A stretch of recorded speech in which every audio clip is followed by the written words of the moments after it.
자, 요거는 뭐 나중에 마티뉴스에서도 자세히 다룰 건데 대제로 시대가 대해적 시대처럼 시작이 됐기 때문에 씨 없는 수박바가 나온다고 합니다. 뭐 수박바에 원래 씨가 없었던 것 같은데 왜 씨 없게 했냐? 이 씨 역할을 하는 게 약간 초콜릿 같은 거였어 가지고 그게 칼로리가 들어가거든. 그거를 제거하지 않으면은 0칼로리가 할 수 없었나 봐. 그래서 씨를 제거한 거야. 씨가 있는 게 더 맛있어, 맛없어 이런 걸 떠나서 씨 자체가 칼로리란 말이야. 그래서 이제 씨를 빼야 0칼로리로 갈 수 있기 때문에 이렇게 한 게 아닌가라는 생각이 들어요. 그래서 이런 느낌으로 씨 없는 수박을 하지 않았나. 그리고 실제로 저는 씨 없는 수박을 굉장히 좋아하죠. 그래가지고 요거 이제 나오는 대로 한번 먹어보도록 하겠습니다. 굉장히 좀 흥미롭고요. 이거는 인도의 길거리 튀김 간식이라고 나온 겁니다.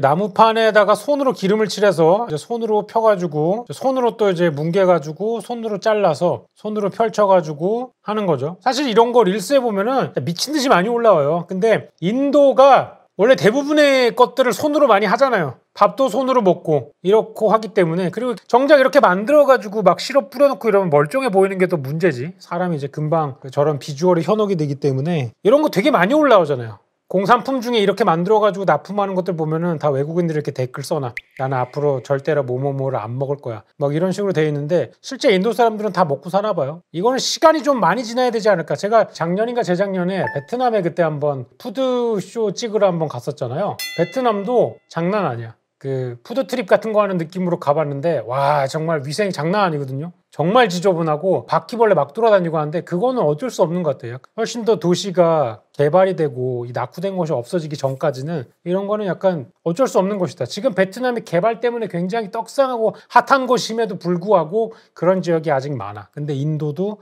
마찬가지인 것 같아. 이런 게 아직은 많이 나올 때다.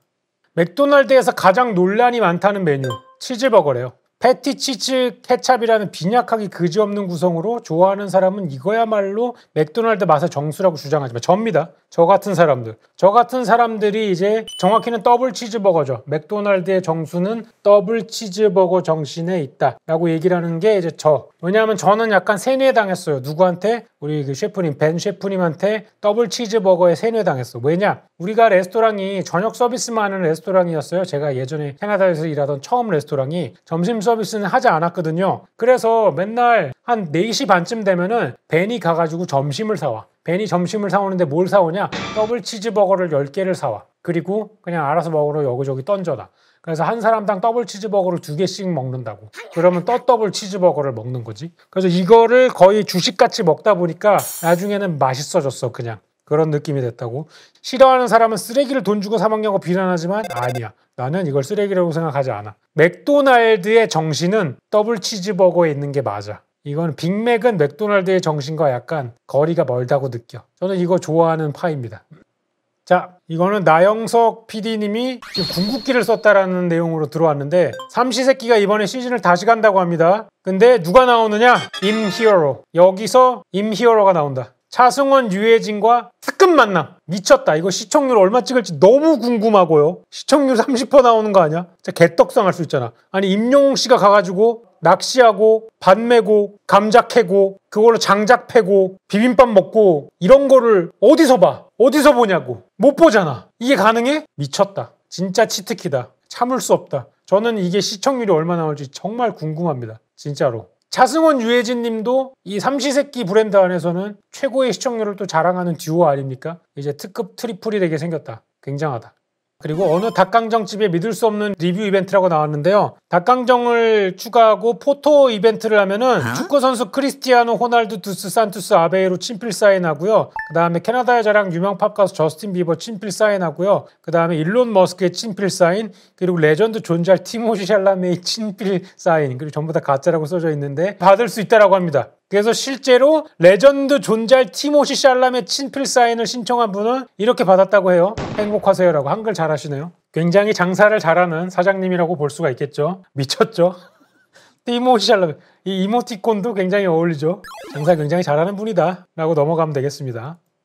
테슬라 오토파일럿 회피기동. 거기 테슬라가 들어가는데 국내에요. 여기 표지판들 보시면 한국이거든요. 한국입니다. 이거 테슬라 처음에 오토파일럿 들어왔을 때 한국에서는 실현이 불가능할 거라고 다들 얘기했거든. 왜냐하면 우리는 칼치기도 많이 하고 버스도 막 끼어 들어오고 버스 중앙차로에 뭐 이것저것 다 해가지고 진짜 개헬인데 이거 어떻게 할 것이냐 라고 했는데 지금 보면은 여기 밤에 고라니 회피기동 갑자기 들어오는 거 회피기동 갑자기 차선 변경 회피기동 후방추돌 다 피해가기 쓱쓱쓱 뒤쪽에서 여기 세게 들어오니까 피해 뒤에서 오는데 사람은 눈이 앞에밖에 못 보지만 뒤에도 본다. 뒤에서 졸라 세게 들어오니까 피하는 거 봤어요 지금 여기? 후방추돌 회피? 야 이걸 어떻게 피해? 이거 사람이 이거 어떻게 피해? 뒤도 피하죠. 이게 테스트를 언제 했나 보니까 블랙박스 2024년 3월 15일이야. 3달 전이네요. 한국이죠. 굉장히 기술이 발달했다. 괜히 사람들이 테슬라 주식 사 모으는 게 아니다. 아 진짜 빨리 이런 미래가 와서 사람이 운전을 안 했으면 좋겠다. 저 어렸을 때는 2030 원더키디라는 애니가 있었거든요. 2030 원더키디는 전부 다 그 스카이보드 타고 날아다니는데 최소한 스카이보드까지는 아니더라도 기계가 운전을 해서 마치 택시를 타고 가는 것처럼 사고가 안 나고 편안하게 했으면 좋겠다. 너무 좋겠다. 그런 미래를 기대해 봅니다. 자, 원피스 넷플릭스 시즌2 추가 캐스팅 공개인데요. 이 원피스가 처음에 실사가 나왔을 때 사람들이 굉장히 조롱을 했어요. 야, 또 일본 특유의 이거 실사화 시켜가지고 또 난장판 만들어 놓겠구만. 근데 뭐야 이거? 일본이 아니잖아. 넷플릭스잖아. 심지어 주인공도 글로벌로 가네? 그리고 실제로 넷플릭스에서 만든 이 원피스 실사화 시즌1이 결과가 잘 나왔대요. 전 세계적으로 결과가 잘 나왔대. 많이 봤대 사람들이. 심지어 원피스를 모르는 사람들도 이 실사화로 시작을 한 사람들도 있대. 이걸로 먼저 봤대. 진짜로. 그래서 이게 잘 팔려가지고 지금 넷플릭스는 아시잖아요. 넷플릭스는 잘 안 되면 시즌2 안 갑니다. 어느 정도 성적이 나와야 시즌2를 가준단 말이야. 근데 즉시 이제 시즌2 가면서 캐스팅이 쭉쭉 나왔는데 워낙 캐스팅 풀이 일본인 한정이 아니라 전 세계적으로 가다 보니까 이 원피스 안에 나오는 이런 캐릭터들이 되게 여러 인종들을 다루고 있잖아. 되게 매칭이 잘 맞는 사람들이 많나 봐. 도로돈 되게 잘생겼네요. 뭐 이런 것들이 진행되고 있다. 은근히 많이 갈리는 난제. 참외씨 먹어버려. 저는 이 참외의 정수가 씨라고 알고 있는데 이 참외는 원래 씨를 먹으려고 하는 거 아니야? 그러니까 이것만 달잖아. 근데 이 씨를 너무 많이 먹으면 배탈이 난다는 얘기도 있더라고요. 그러니까 저는 참외씨를 먹으면서 배탈이 난 적이 없는데 이게 또 민감한 사람들은 참외씨를 먹으면 배탈이 나는 경우가 많대요. 몸에 안 받으면은. 근데 사실상 참외에서 단 부분은 이 씨앗 부분밖에 없잖아. 정확히는 씨가 아니라 씨에 그 연결되어 있는 우리가 꿀이라고 부르죠. 저 안에 있는 부드러운 과육 부분. 저거 말고는 달지가 않잖아. 실제로 겉에 부분의 이 과육은 거의 그 수박 껍질이랑 비슷한 느낌인걸? 저는 되게 먹으면서 자라서 당연했던 건데 사람들은 당연하지 않은 것들이 많더라고. 예를 들어서 제가 어렸을 때 순대를 소금, 고춧가루 거기에다가 먹었어요. 찍어서. 근데 어떤 지역은 순대를 쌈장에 찍어 먹는 데도 있고 순대를 초장에 찍어 먹는 데도 있고 이러더라고. 나는 이제 어렸을 때는 맨날 그 소금밖에 안 찍어 먹었으니까 이렇게 다를 수도 있구나. 이 참외도 다를 수도 있구나. 자, 그리고 일본에서 판다는 프리저 떡이라고 합니다. 일본은 참 요런 그 디저트라던가 요런 그 오미야게라 그러죠. 선물로 사오는 요런 작은 과자류 이런 게 굉장히 잘 돼 있더라고. 그래서 요런 느낌으로 프리저 디자인이 돼 있어요. 여러 가지 표정이 있고 이걸 또 이렇게 눌러가지고 또 재미난 사진을 찍은 사람들이 쓸고 컬러 이렇게 만들어 놓은 것들이 있더라. 자, 그리고 미국 피자집의 개쩌는 홍보 방식. 미국 도로예요. 이건 도로에 포트홀 같은 게 생겨가지고 여기 이제 타이어가 빠지면 덜컹하고 뭐 사고가 날 수도 있고 차가 망가지거나 뭐 이런 경우가 생기죠. 그래서 요거를 보수공사를 한다고 하는데 이 보수공사를 어디서 하냐면 도미노에서 한다고 합니다. 도미노가 이제 정부에다가 허가를 받고 직접 이 구멍들을 메우기 시작했다. 왜냐? 여기 이제 대의 명분이 무엇이냐? 이걸 밟아가지고 피자가 망가지는 것을 방지한다라는 대의 명분인데 보수공사 대신에 이거를 막을 때 이렇게 광고를 박아서 이렇게 도미노 로고를 박으면서 합법적으로 광고를 적는다. 도미노는 저렴하게 광고를 할 수 있고 시민들은 빠른 도로 수리를 받고 나라는 세금을 절약한다. 50개 주에서 실행하고 있다. 이거 굉장히 그 뛰어난 마케팅의 접근 방식이다. 천조국 마케팅. 이거는 정말 어느 정도 규모가 있지 않고서는 생각하기가 어렵다. 서브웨이 한정판 우산. 국내 같은 경우는 이런 캐릭터 마케팅을 많이 합니다. 특히 서브웨이가 이 아보카도를 캐릭터로 만들어가지고 담요도 팔고 방석도 팔고 뭐 이것도 팔고 하는데 이번에 우산을 또 판다고 하네요. 여름이고 장마철이고 이러다 보니까 우산 3,900원이면 솔직히 그렇게 비싼 느낌은 아닌데 일단 기본적으로 서브웨이에서 15,000원 이상은 구매해야 된다는 거. 15cm 같은 경우는 3, 4개 사야지 요 금액이 좀 나오거든요. 저도 이런 굿즈 꽤 많이 샀습니다. 담요 이런 거 되게 좋아해가지고 샀던 게 있어요. 이런 마케팅 방식도 있지만 이런 마케팅 방식도 있다. 각 나라별로 잘 되는 거를 택하기 마련이다. 이런 것도 은근히 많이 사게 되거든요. 자, 최근 부활한 애슐리 근황. 코로나 시국 견디고 뷔페 원탑으로 살아남음. 물가가 하도 올라 가성비 뷔페로 부상하여 장사 엄청나게 잘 된다고 함. 애슐리도 같이 올라 점심 17,900원, 평일 디너 25,900원, 주만 27,900원 됐지만 저 가격이면 오피스 지역에서 점심 한 끼 플러스 커피 가격이랑 큰 차이가 없어. 그러네요. 요새 점심 국밥도 9,000원, 10,000원인데 많죠? 특히 이제 강남권 같은 경우에는 국밥 10,000원 진짜 많아졌거든요. 커피도 마시면 아무리 저가 커피를 가도 2,500원이잖아. 그러니까 9,000원짜리 점심 먹고 커피 마시면 11,000원인데 거기다가 이제 6,000원 정도 더하면은 무제한으로 먹을 수 있고 이렇게 되다 보니까 6,000원 정도의 저항선을 이제 뚫고 갈 수 있는 상황이 됐다라는 거야. 그래서 줄었던 매장이 오히려 늘어나 올해만 13개가 신규로 오픈한다. 이거 굉장히 고무적이거든요. 최근에 뷔페 실적이 그렇게 좋지가 않았어요. 이 뷔페 음식점 이용률이 이건 이제 23년 기준인데 고물가 뷔페에서 이용률이 뚝 떨어졌다라는 이야기가 되게 많았단 말이야. 최근 1년간 뷔페 음식 이용률이 2023년에 82.6%까지 줄었다라는 거야. 근데 이렇게 줄었다는 통계가 나왔음에도 불구하고 실적이 계속 늘고 있고 매장이 는다라는 거는 특히나 이제 점심 같은 경우를 이용하는 사람들이 많아졌다라고 보면 될 것 같아요. 근데 요거를 보니까 또 이제 다른 글들이 있더라고. 애슐리 요즘 근황 보고 하소연이 올라왔는데 이건 직원분의 글인 것 같아. 승승장구할 수 있었던 이유 중 하나는 정직원들의 희생이 있어서이다. 애슐리는 성탄절이나 어린이날 같은 기념일을 빅데이라고 표현함. 맞아요. 그 요식업에서는 이날이 대목입니다. 남들이 쉬는 날이 요식업에서는 가장 바쁜 날이거든요. 크리스마스 때 저는 한 번도 쉬어본 적이 없어요. 왜냐하면 그때 손님이 2, 3배 많이 올라오는 날이거든. 이런 날에 아침 7시 출근해서 새벽 1시 때 당연한 거예요. 어찌 이게 당연한 게 아닌데 요식업에서는 진짜 당연한 거야. 이거는 뭐 국내뿐만 아니라 해외도 마찬가지야. 해외는 언제가 대목이냐? 발렌타인스데이가 대목이거든요. 그때쯤 되면 진짜 출퇴근을 이렇게 합니다. 빅데이가 아닌 날에도 주말이나 매장 점검 있거나 하는 날에는 기본적으로 12시간씩이라. 요즘은 이게 많이 줄었는데 불과 한 7, 8년 전만 해도 요식업장에서 하루에 12시간 일하는 거 할만한 수준이었어요. 12시간이면 괜찮네 수준이었다고. 이게 전혀 괜찮지 않거든. 보통 9시에 출근해서 1시에 가거든. 그럼 몇 시간 근무해요? 그럼 16시간이야. 파인다이닝 이런 데는 16시간씩 한다고. 그러니까 12시간이면은 괜찮은데 수준이었어. 이게 정상이 아니거든. 불과 몇 년 전만 해도 실제로 업장에서 일하는 사람들은 나쁘지 않네라고 여겼다고.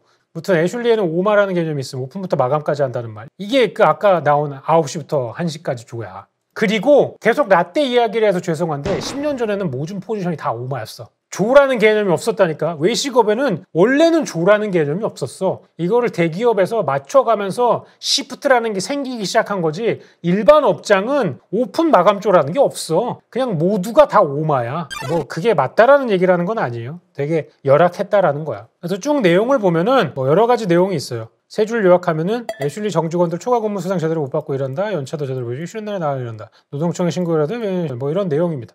근데 이게 진짜 저는 요식업에서 오랫동안 일을 해봤잖아요. 제가 해외에서도 일을 오래 해보고 국내에서도 일을 많이 해봤잖아. 이게 진짜 당연하면 안 되는데 예전부터 해오던 이런 관습들이 관성이 있어가지고 깨기가 되게 힘든 건 맞아. 왜냐하면은 예전에 이렇게 일을 하던 세대들이 여전히 일을 하고 있고 그 사람들도 그걸 하고 싶어서 한 게 아니야. 그 이전에 일하던 세대가 또 이렇게 해왔기 때문에 해오던 거라 가지고 이거를 순식간에 없애기가 진짜 어려워. 요즘은 많이 바뀌었죠. 제가 키친마이야를 열면서도 제일 신경 썼던 게 이거거든. 그래가지고 실제로 저희는 시프트를 조절해가지고 했고 그래서 한창 바쁠 때 막 7시고 이런 데인데 아침에 오픈조들은 그때 퇴근을 시켜줄 수밖에 없었어. 왜냐하면은 그래야지 그 근무 시간이 지켜지거든. 근데 우리가 그렇게 할 수 있었던 이유는 키친마이야르는 주 영업을 5일밖에 안 했어. 그리고 나머지 이틀은 전부 다 같이 쉬었거든. 근데 대부분의 매장은 쉬지 않고 하는 데가 많아. 이게 영업을 주 7일을 돌리려면은 스태프가 주 5일을 돌리는 거에 비해서 1.5배 이상이 필요해. 인건비가 50% 이상 증가한다고. 그래서 나는 그냥 이거를 메꾸기 애매하고 이렇게 되면은 7일을 여는데 쉬프트를 바꾸면 어떤 문제가 생기냐 하면은 사람이 일을 하는 거기 때문에 사람별로 능력 차이가 있어. 에이스가 있고 조금 느린 사람이 있고 이럴 수밖에 없단 말이야. 모두가 같은 속도로 일할 수가 없어. 그럼 어떤 얘기가 나오면 얘가 출근했을 때는 음식이 괜찮은데 네가 출근했을 때는 서비스가 별로더라. 이게 비교가 돼. 이게 굉장히 좋지 않은 근무 환경이거든요. 이게 당해보면 굉장히 기분이 좋지 않고 서로 모두가 기분이 안 좋아. 음식을 받는 손님조차도 기분이 안 좋아. 그래가지고 이게 굉장히 별로라고 생각을 해서 저희는 그냥 이틀을 닫고 5일만 영업을 했거든요. 물론 매출이 이틀이 빠진다는 건 달로 생각하면은 영업일이 8일에서 9일이 빠지는 거라서 매출 손실이 3분의 1이 사라져요. 근데 그게 이제 인건비랑 거의 맞춰지는 수준이 돼가지고 저희는 그런 걸 한 건데 이게 하기가 쉽지가 않아. 왜냐하면 이거를 하려면 제가 얘기한 것처럼 주 2회를 모두 다 같이 쉬어야지 이런 걸 맞추면서 갈 수 있거든. 근데 프랜차이즈 매장 중에 주 이틀 쉬는 데가 어딨어, 여러분. 키친마이에르는 일요일 월요일을 쉬었는데 프랜차이즈 업장에서 일요일 날 어떻게 쉬어? 그러니까 이거는 진짜 어려워. 특히나 사무직이나 이런 거는 상관없는데 요식업은 남들이 놀 때 손님이 더 많아진단 말이야. 남들이 쉬는 날이 요식업은 손님이 더 많아지는 날이라고. 이게 상반되는 구조기 때문에 진짜 빡세. 어린이날, 크리스마스 이런 게 요식업은 사람이 더 필요한 날이란 말이야. 그래서 진짜 이게 조금 빡센 것 같아. 그래서 뷔페 얘기를 쭉 했는데 그 많던 한식 뷔페 다 어디로? 예전에 보면은 자연별곡, 계절밥상, 올반에서도 했었고 되게 많았었잖아요. 그 자연별곡이 애슐리를 하는 이랜드에서 하는 거예요. 계절밥상이 CJ에서 했던 거였고 2017년에는 전국 매장 막 50몇 개씩 하던 게 2022년에 지금 계절밥상은 저는 없는 걸로 알고 있고 자연별곡도 몇 개 없더라고. 찾아보니까 이랜드 홈페이지에 자연별곡 매장 안내 보니까 3개밖에 없더라. 몇십 개씩 되던 게. 이게 한식 뷔페는 특히나 많이 죽었어. 한식 뷔페는 음식이 되게 깔 수 있는 게 뻔하거든. 뭐 제육, 불고기, 소면 뭐 이런 거 있잖아요. 대부분 그 결혼식 가면은 먹는 그런 걸 생각하면 돼. 한식 뷔페는 되게 특장점을 주기도 애매하고 또 그리고 한식이 여러분 은근히 손이 많이 가는 요리가 많아. 양식은 그냥 뷔페 같은 데서 닭날개 그냥 튀겨주고 막 이렇게 해도 되잖아. 제가 예전에 그 뷔페 업장도 관리를 한번 해봤는데 한식 코너가 진짜 손이 많이 가. 한식 코너에 들어가는 그 이모님들이 되게 그 급여가 높으신 편이고 반찬 같은 거 이런 거 하나하나 다 관리하려면은 그 음식 퀄리티 관리가 굉장히 빡세. 그리고 한식이 반찬을 정말 여러 개 깔아놓고 이러지 않으면 되게 없어 보이는 그런 뷔페 중에 하나라 이게 은근히 많이 남질 않아요. 한식 뷔페가. 월드 뷔페라 그러죠. 예전에 뭐 토다이라던가 이런 거 월드 뷔페가 진짜 많았던 적이 있거든요. 2010년도 초반에만 해도 월드 뷔페가 엄청나게 많았어요. 뭐 인도 음식, 뭐 중국 음식, 뭐 초밥, 한식 섹션, 스테이크 섹션 이렇게 해가지고 월드 뷔페로 하는 데가 되게 잘 되던 때가 있었는데 그때도 한식 섹션 이모님들 구하기가 진짜 하늘의 별 따기였어. 그래서 한식 뷔페가 생각보다 많이 안 되는데 그 와중에서 애슐리는 잘 되고 있더라 라는 내용이고요. 이삭토스트 실체를 밝히는 가맹점주 땡땡토스트 가맹점주입니다. 실제를 말해보려고요. 가맹비 없습니다. 인테리어 피 안 남깁니다. 인테리어 강요하지 않습니다. 가격 인상은 없습니다. 뭐 이런 것들 뭐 좋은 얘기잖아요. 제가 최근에 그 창업박람회를 갔었거든요. 제가 그 프랜차이즈 창업박람회를 매년 이렇게 가봐요. 어떤 트렌드들이 오픈하나 그런 걸 좀 알고 싶긴 해서 제가 장사를 하고 있지는 않지만 그래도 업계에 몸을 담았었으니까 궁금해서 가보는데 요즘 여는 데는 대부분 다 가맹비가 없고요. 인테리어 피나 이런 거 다 없어요. 왜냐하면 요즘 얼마나 이런 정보가 까발려져 있습니까? 인터넷으로 찾아보면 솔직히 다 알아요. 그래서 서로 이제 막 유치를 해야 되는 상황이다 보니까 요즘은 대부분 다 없어. 제가 어렸을 때, 제가 그 10대 때 저희 그 아버지가 요식업 프랜차이즈에 들어갔던 적이 있거든요. 거기 같은 경우는 본사에서 나와가지고 딸까기를 가지고 와요. 그래서 오픈하기 전에 한 3일 정도를 지나가는 유동인구를 맨날 딸깍 해가지고 숫자 채우는 거 있죠. 그 놀이공원에서 딸깍 채우는 거 있잖아요. 숫자 세는 거. 이거를 본사에서 사람이 와가지고 한 2, 3일 동안 계속 유동인구를 체크를 해. 그래서 유동인구를 체크한 다음에 어느 정도 유동인구가 나와야지 점포를 내주고 그래야지 이제 장사를 시작하는데 장사를 시작하고 나서도 주기적으로 계속 판촉물 사라고 들어와. 우리 이번에 뭐 인테리어 이렇게 바꿔가지고 약간 화사한 느낌으로 갈 건데요. 공사비 1,500만 원 내셔야지 싹 요런 톤으로 다시 바꾸면서 안에 뭐 DP할 것들 요런 거 이렇게 이거를 거의 한 3개월 간격으로 계속 인테리어를 바꾸고 밖에 외관 바꾸고 간판 바꾸고 안에 통 디자인 바꾸고 뭐하고 이러면서 돈을 계속 뜯었거든. 그게 30년 전이야. 30년 전에는 프랜차이즈를 그렇게 했어. 거기서 엄청나게 뜯어먹었다고, 본사가 진짜로. 근데 요새는 그렇게 못해. 요새 그렇게 하잖아? 불매운동 일어나고 난리 납니다. 왜냐? 요즘은 인터넷으로 모든 게 다 공유가 되는 시대거든. 그래서 요즘 프랜차이즈들은 예전처럼 그렇게 가맹비나 가맹 로얄티나 이런 거 많이 없어요. 요새는 신규로 하는 곳들도 이런 데를 신경을 쓰다 보니까 훨씬 더 그런 게 많이 줄었어. 그게 이제 현재 상황이다. 2024년 상황이다. 자, 점점 더 미쳐가는 엔화근황. 이거는 진짜 어느 순간부터 일본 여행 가서 쓰는 게 어지간한 국내 여행하고 비슷해졌어요. 이게 무슨 얘기냐면은 100엔이 857원이란 얘기야. 원래 100엔이 1000원이 넘었었거든요. 제가 예전에 갔을 때도 900 몇 원이었는데 850원이야, 850. 요새 그 일본에서 대행 수입하고 이런 게 다 막혔다 그래요. 원래는 일본에서 대행 수입을 해오면 더 비쌌는데 지금은 이게 엔이 떨어져가지고 일본에서 수출하면 오히려 손해래. 그래가지고 다 안 판대. 그냥 와서 사가래. 거의 이런 느낌이 됐어. 그래서 되게 많이 떨어졌다. 이래가지고 오히려 요새 국내 여행보다 해외로 가는 사람이 많아진 게 아닌가. 이 환율 이득이 여행 갈 때는 굉장히 쏠쏠합니다. 생각보다.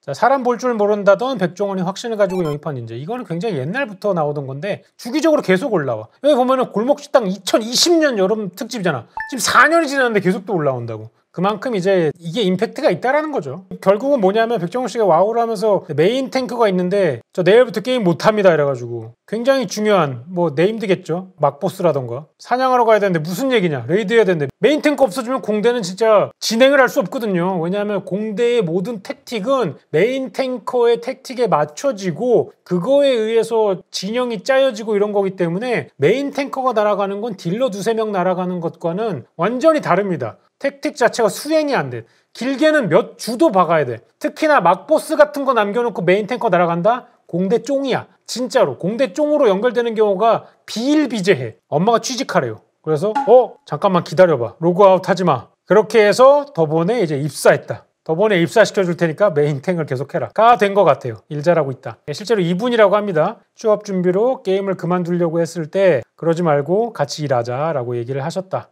그래서 지금까지 9년 동안 2년을 이어오고 지금도 2년을 이어가신다면 13년이 되겠네요. 그리고 이번에는 월드 오브 워크래프트의 10번째 확장팩 내부 전쟁이 8월 27일 오픈하죠. 하시나요? 이번에는 하시나요? 박규민님? 요즘도 게임을 하시는지. 아이템을 먹을 일이 있었는데 제가 아이템을 먹으려고 하니까 일 안 할 거야? 회사 안 다닐 거야? 당장 월요일에 출근해야 하기 때문에 다시 내려놓았습니다. 공대 메인 탱거. 인내심과 사교성과 책임감을 갖춘 인재. 이런 내용이 있었습니다. 표정이 굉장히 많은 것이 담겨져 있네요.